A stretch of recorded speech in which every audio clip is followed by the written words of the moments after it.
प्रभु ईसा मसीह में स्नेही बंधुओं, हमारे पिता ईश्वर और प्रभु ईसा मसीह आप लोगों को अनुग्रह तथा शांति प्रदान करे। एक दफा एक व्यक्ति एक गार्डन में गया, एक बगीचा में गया। बगीचा में एक आम का पेड़ था। आम के पेड़ में केरी लगी हुई थी। तो उस व्यक्ति के आंख ने केरी देख ली। आंख ने केरी देख ली, मगर आंख केरी के पास आंख से केरी देखने के बाद उनके मन में लालच जाग गया। वो आम तोड़ने का लालच जाग गया। मन तो पेड़ के पास जा नहीं सकता, इसलिए पेड़ के पास गया उसका पैर फल को तोड़ नहीं सकता, और इसलिए फल तोड़ा हाथ फल को खा नहीं सकता, इसलिए फल खाया मुंह ने, और मुंह फल को अपने मुंह में रख नहीं सकता, इसलिए फल को रखा पेट ने। और ये सब होते हुए माली ने देखा दूर से, और माली को गुस्सा आया और पास में आकर माली ने उसके पीठ पर डंडा मारा। तो पीठ को डंडा मारा, जबकि आपको सोचना चाहिए पीठ का इस पूरे कांड से कोई लेन देन नहीं है। लालसा जगह आंख ने देखी, लालसा जगह मन में, और गया पैर और थोड़ा हाथ ने रखा, खाया मुंह ने, रखा पेट ने, मगर पीठ पर डंडा पड़ा और आंसू आए आंखों से। तो आप देखिए जहां से ये शुरू, कहां से शुरू हुई? आंख से शुरू हुई, आंख में आपके समाप्त हुई। आंख से आंख ने देखा फल और मन में लालसा जग गया, पैर गया, हाथ ने तोड़ा, मुंह ने खाया, पेट ने रखा और पीठ में डंडा पड़ा। और ये हमारे जीवन का चक्र है। हमारी आंख अगर अच्छी नहीं हो तो प्रभु कहते हैं तुम्हारे आंख अच्छी नहीं हो। अगर तुम्हारी आंख तुम्हारे शरीर का दीपक है और तुम्हारी आंख अच्छी नहीं हो तो तुम्हारा सारा शरीर बीमार होगा। यानी हमारे नजरिया अगर ठीक नहीं हो, हमारे विचार ठीक नहीं हो, हमारे दृष्टिकोण ठीक नहीं हो, तो हम लोग गलत करते जाए। जैसे कि आदमी उसके पीठ में क्या किया? कुछ नहीं किया, डंडा पड़ा किस पे? पीठ पे। और किसने काम शुरू किया? आंख ने। तो ये सबसे बड़ी बात है। हमारे 5 इंद्रिय है ना, इनमें सबसे बड़ा या सबसे महत्वपूर्ण क्या है? आंख है। कि हम बहुत सारी चीजें आंखों से देखते हैं, आंखों से देखने के बाद ही मुझे अपने मन में कोई लालच जाग जाता है। जब तक मैं किसी को देखता नहीं हूँ तो मुझे इतना लालच नहीं होता है। मैंने कुछ चीज को अपने जीवन में देख ली तो उसके प्रति मेरे मन में लालच जग गया। मैंने एक कार देख ली तो मेरे मन में लालच जग गया कि मुझे भी एक कार खरीदनी है। मैंने कुछ और देख लिया, वो एक दूसरे किसके पास कोई सोने की घड़ी देख ली तो मुझे भी ऐसा इच्छा हुई, मुझे भी एक घड़ी खरीदनी है। तो हमारे मन में लालच कैसे जागता है? आंखों से। इसलिए प्रभु कहता है पहले तुम्हारी आंख सही रखो, यानी अच्छी चीजें देखो, अच्छी चीजें देखो और अच्छी बातें सोचो। अच्छी चीजें अगर नहीं देखते, हम बुरी चीजें देखते रहते हैं तो हमारे मन में बुरे लालच जाग जाएंगे और आखिरी में हमको पेट में डंडा पड़ेगा। यह सबसे बड़ी बात अपने को जानने की जरूरत है। तो प्रभु हमसे कहते हैं तुम्हें क्या करने की जरूरत है? तुम्हें सिर्फ इतना करना है, तुम अपने लिए इस दुनिया में पूंजी जमा मत करो। पूंजी मतलब आप जानते हैं, अमानत जमा मत करो। तुम्हारी जहां तुम्हारी अमानत है, जहां तुम्हारी पूंजी है, वहीं तुम्हारा हृदय होगा। तो तुम जो इस दुनिया में जीते हो, कोई संपत्ति बटोरने के लिए, अमानत बटोरने के लिए, पूंजी जमा करने के लिए नहीं है। तुम्हें पूंजी जमा करनी है स्वर्ग राज्य में, ईश्वर के राज्य में।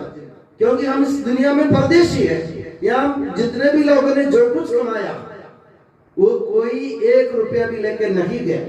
आप देखते हैं अर्थी में जब लोग जाते हैं दोनों हाथ खाली रहते हैं, और यूं बोले तो नंगे भी जाते हैं लोग, है ना। उनको कपड़े उड़ाए जाता है, पहनाता भी नहीं।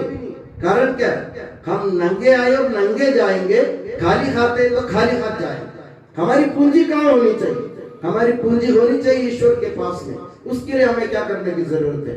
हमें पुण्य कार्य करने की जरूरत है, अच्छे अच्छे कार्य करने की जरूरत है। जो अच्छे कार्य हम इस दुनिया में करते हैं ना, वही हमारे लिए ईश्वर के सामने पूज्य बनेगी।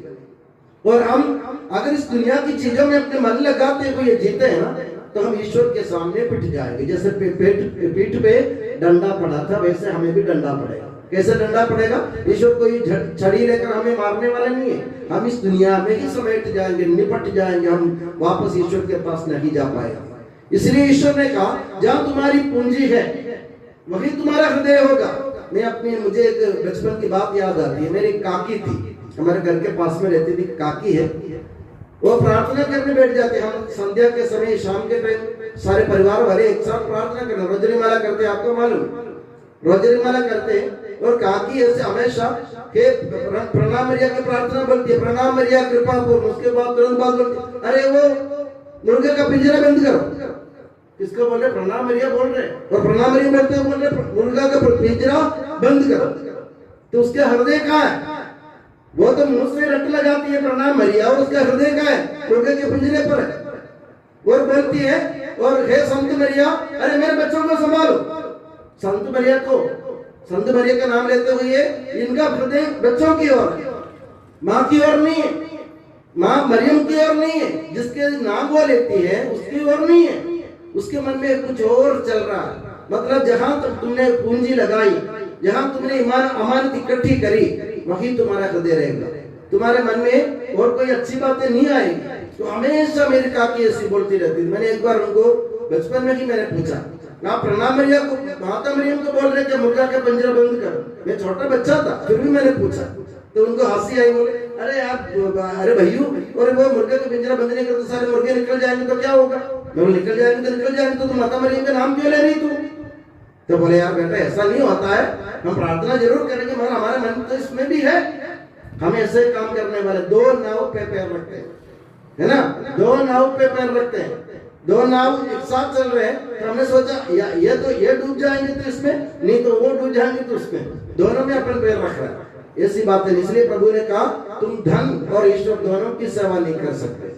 धन और ईश्वर दोनों की सेवा नहीं कर सकते। आप दुनिया के इतिहास देखो, जिन जिन लोगों ने धन के पीछे, संपत्ति के पीछे अपने दिल लगाया, अपना मन लगाया, पूरी जिंदगी उसके लिए बर्बाद कर ली, मरते वक्त कंगाल होते हुए मरे, मरते वक्त कंगाल होते हुए मरे। आपको मालूम है, हमारे इस भारत देश के सबसे बड़े करोड़पति, अरबपति, खरबपति जिसे अपन बोल सकते हैं, बिरला।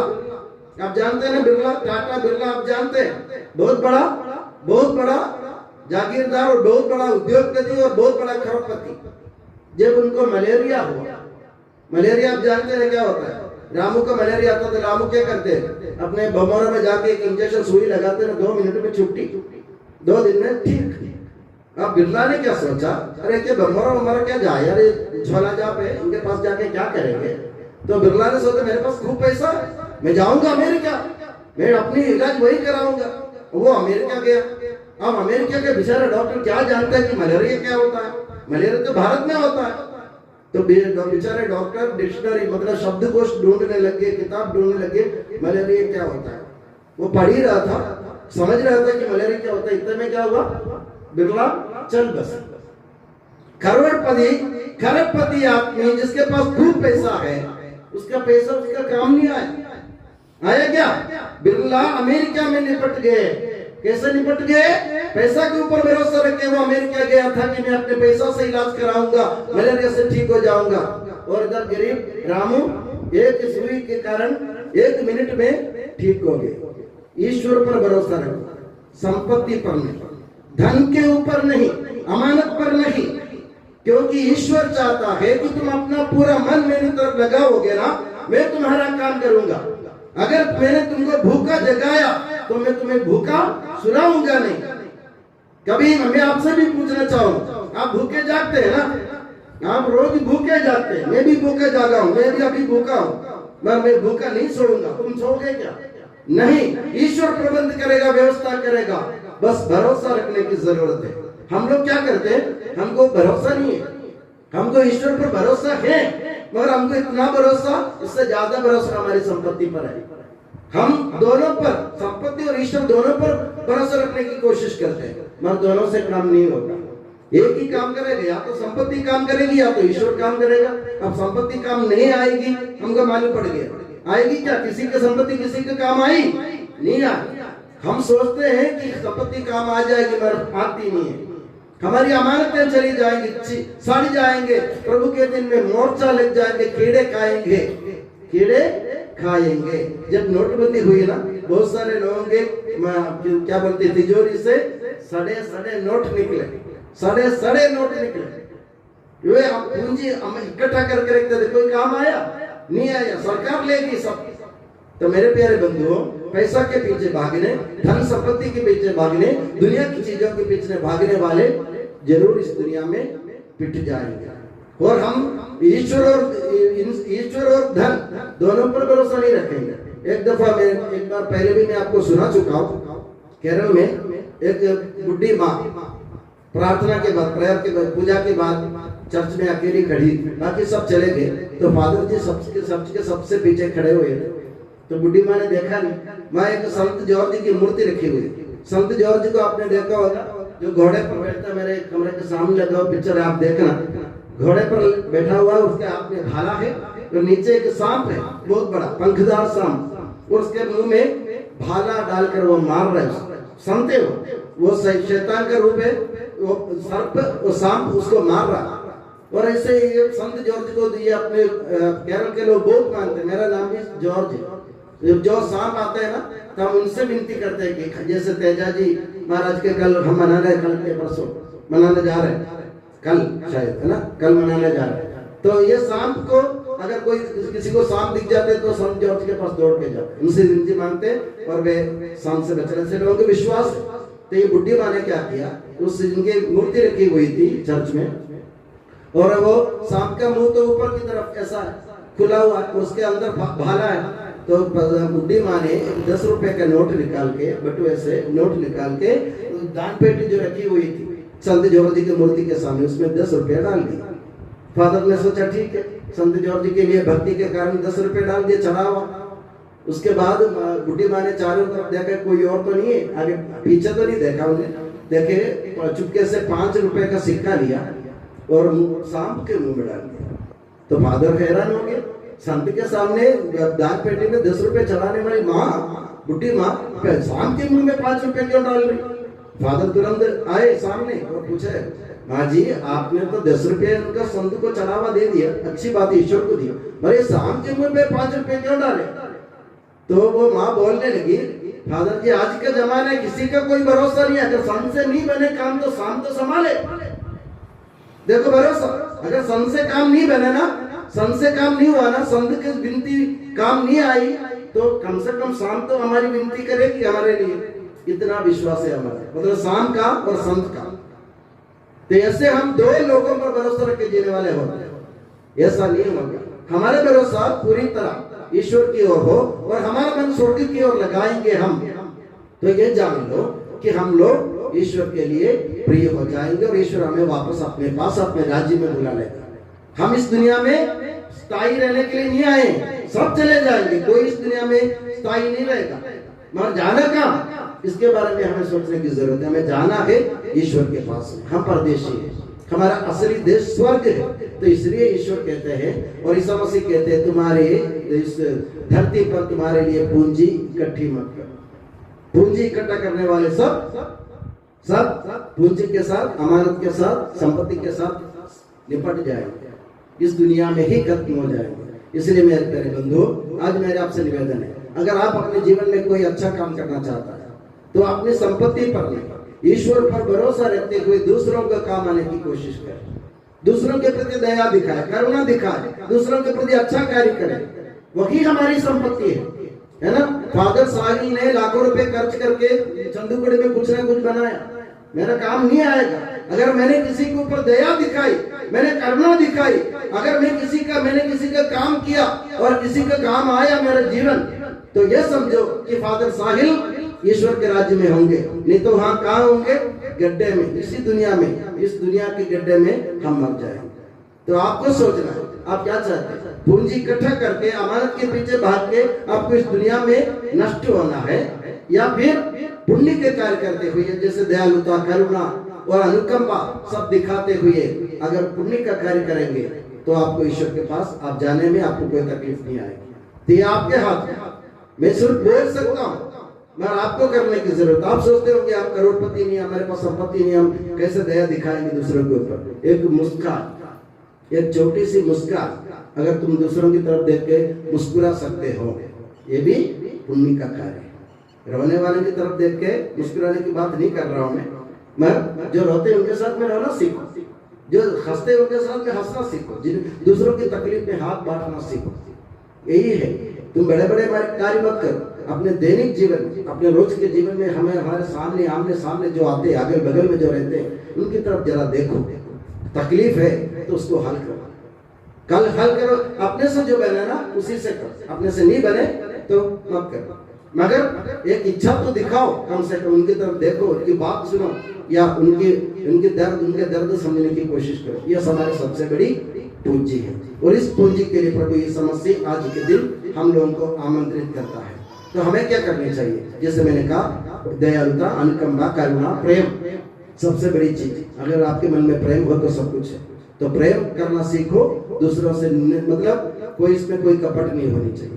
दिल साफ हो और दूसरों से प्रेम करो तो ऑटोमेटिक अपने आप लोग पुण्य का कार्य करने सीख जाएंगे।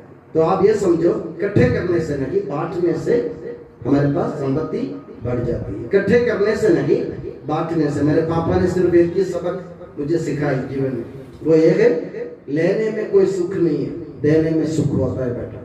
तुम देते रहो और किसी से कुछ मत लो तो तुम्हें सुख मिलेगा, और मैं अपने जीवन में उसका अनुभव कर रहा हूँ। तो मेरे प्यारे बंधुओं, इकट्ठा करने से नहीं, बांटने से इंसान ईश्वर के लिए प्यारे हो जाते हैं और ईश्वर के बन जाते हैं। हम भी कोशिश करें, इकट्ठे किए बिना बांटने की कोशिश करें। और मैं दुआ करता हूँ कि प्रभु यीशु मसीह और माता मरियम आप सभी को अपनी नियामत की छत्र छाया में सुखी और सुरक्षित रखें।